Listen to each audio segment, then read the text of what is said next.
When Iran's proxies launched a full-scale war on Israel October 7, 2023, President Biden pledged an unwavering commitment to Israel's security.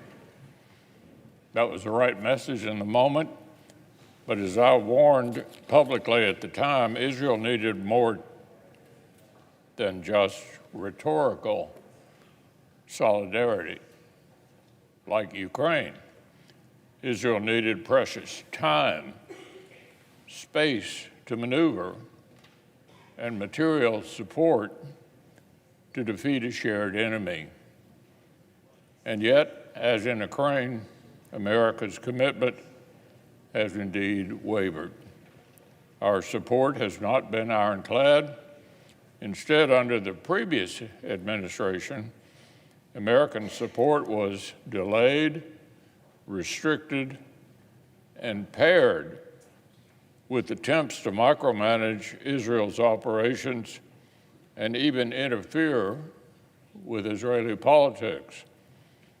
And at every turn, the progressive left and isolationist right hyperventilated about the specter of so-called forever war. Fortunately, Israel held its ground. Israelis certainly weren't enthused about a ground war in Gaza. Their leaders knew that war would be difficult, but they knew it was unavoidable so long as Hamas terrorists still refused to release the hostages. They also knew lasting security meant changing Iran's calculus, not just responding to attacks from proxies. So Israel decided to turn Iran's terrorist assets into liabilities. Despite the pearl clutching here in Washington, our allies simultaneously decapitated Hezbollah and crippled Hamas. Their bold operations created a new opportunity for Lebanon to claw back its sovereignty from a terrorist state within a state. Meanwhile, the collapse of the brutal Assad regime in Syria brought down a Russian vassal in Iran's favorite corridor of weapons and terrorist finance. These are the circumstances President Trump inherited. What to do with them has been the subject of quite some debate. Some of his advisors and supporters came with Obama-Biden era talking points, ready to urge him to continue his predecessor's policy of constraining Israel. Some argued publicly that America had no vital or existential interest in the Middle East, or claimed the region was a distraction from other priorities. They warned of forever war.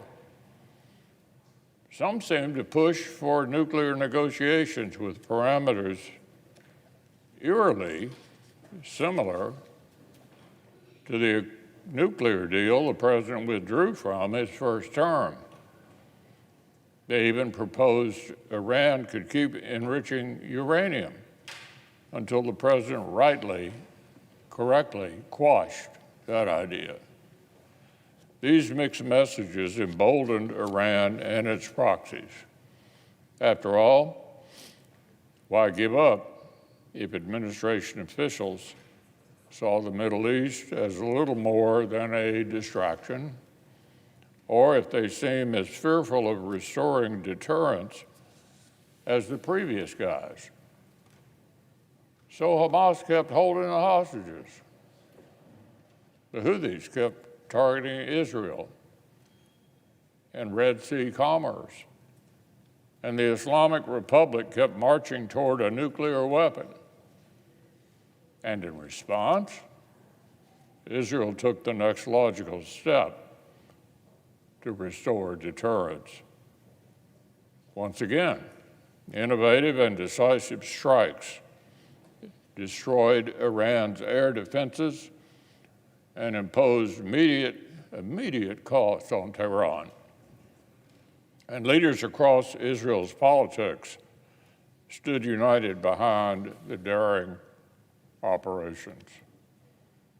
But here in America, the same restrainers, anti-Israel progressives, and self-proclaimed realists warned again of regional conflagration if the president intervened alongside or even supported Israel's strikes.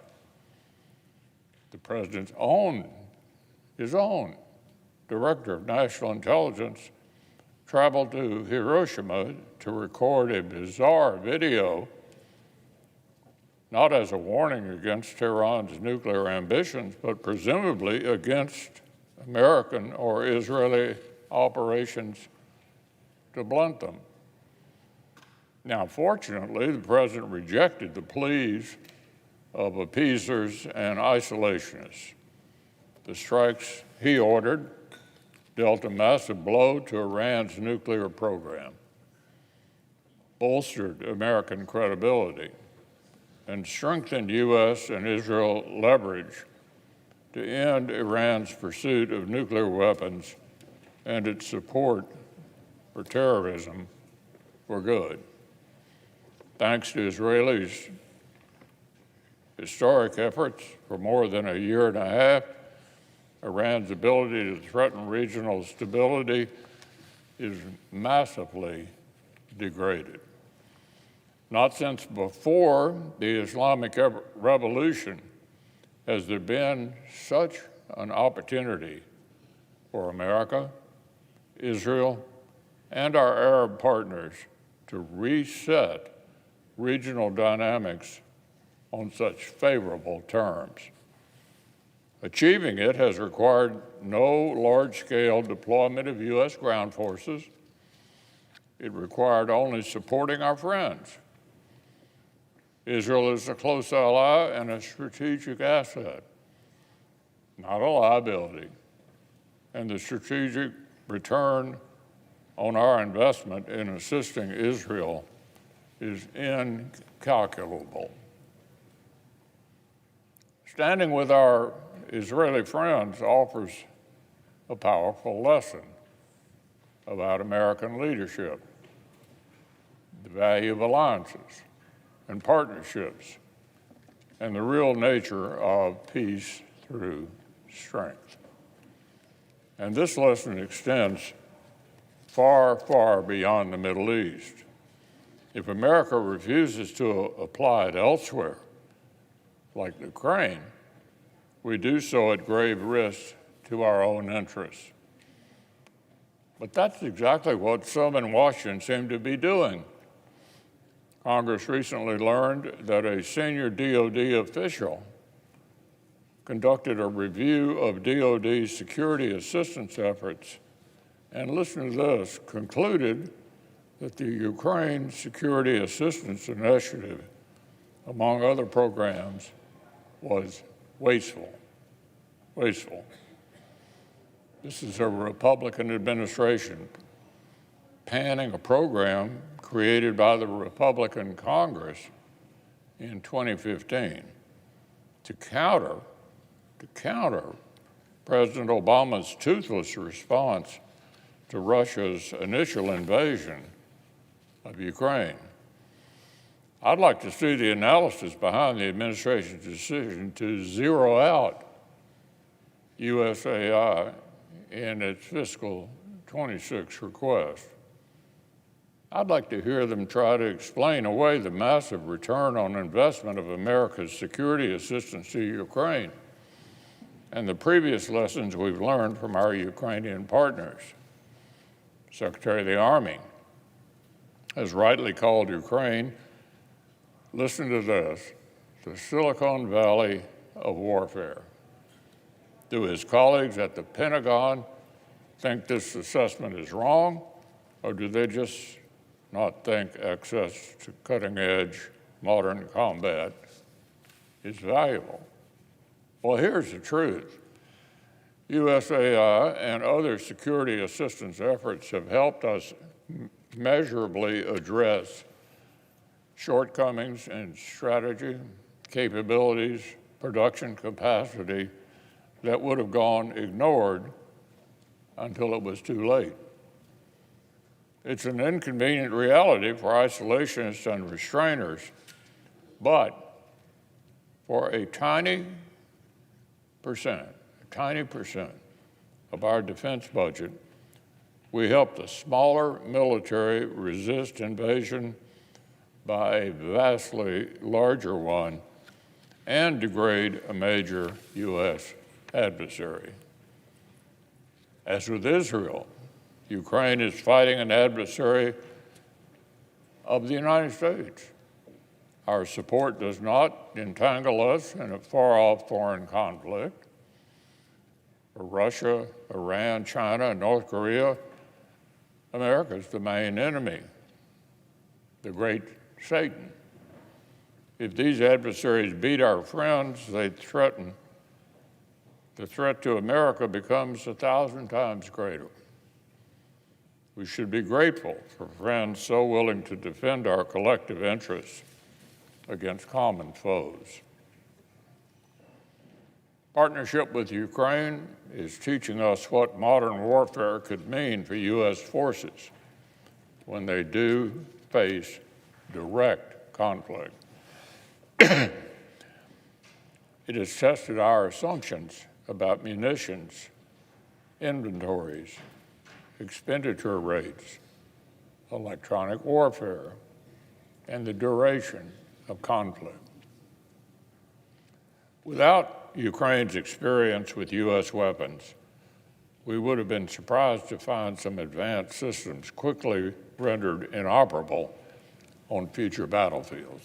The money we invest in USAI on weapons for Ukraine expands our own production capacity in the process and will improve the quality of our own munitions. Supplemental appropriations on Ukraine and Israel in turn backfill our own stocks with brand new capabilities, not just 155 millimeter rounds, but air defenses and long-range fires with specific investment in solid rocket motors. These investments help us prepare for conflict in the Indo-Pacific. And production would be slower in the absence of our partnership with Ukraine. Not doing more to address our growing defense needs isn't a failure of oversight, it's a failure of political will. Everyone wants to see an end to Russia's war in Ukraine, but the price of peace matters. If we want enduring stability in Europe, we can't fall for an illusory peace. We should know enough history not to dismiss this as merely a quarrel in a faraway country between two people of whom we know nothing. It is a major war of conquest in Europe, the most significant since the days of Nazi Germany. And allies and adversaries half a world away are watching it closely for clues about America's resolve. Certainly, Europe's deepening commitments to collective defense will make real peace more enforceable. The President's insistence has driven much of this progress. Putin's brutality has reinforced it. Since 2022, our European NATO allies have made historic investments in defense, often buying from us. and many are preparing to make even larger commitments at this week's NATO summit. All of that's good news, but we can't expect allies to continue signing up for 3.5 and 5% commitments if America insists on falling further behind. Likewise, we can't expect Putin to end his aggression if he thinks America's abandonment of Ukraine is just a matter of time. And we can't expect anyone to take America's threats and commitments seriously if we're content to let our own strength atrophy. A base budget request that cuts defense spending in real terms doesn't show Moscow we're serious, let alone Beijing. Leading from behind would be bad enough, but this is just plain falling behind. The strongest deterrence is denying an adversary's objectives through military means. Israel is restoring the deterrence in the Middle East. Ukraine is achieving it by holding its own against Russia, but it needs help. Recently, I've asked administration officials simple questions like, who is the aggressor in the conflict? The answer's pretty obvious. But a second, equally simple question seems to actually trip them up. Who do we want to win? Who do we want to win? The president made the right call to stand with Israel. I hope he'll also decide to stand with Ukraine, prevent Russian victory, and start reversing a dangerous downward trend in our own defense budgets. I hope he'll recognize Russia's attempt to tap him along for what it is. Putin is getting mixed messages from us.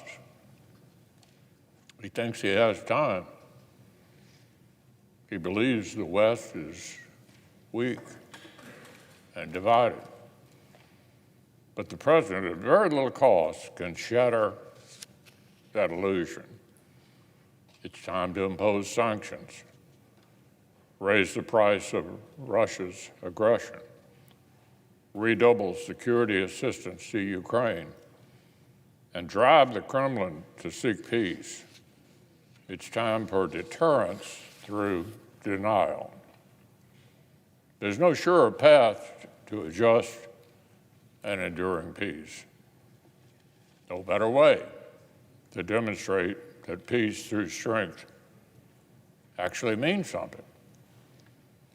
No clearer sign to allies and adversaries watching closely from the Western Hemisphere to the Indo-Pacific that America still has the will to lead.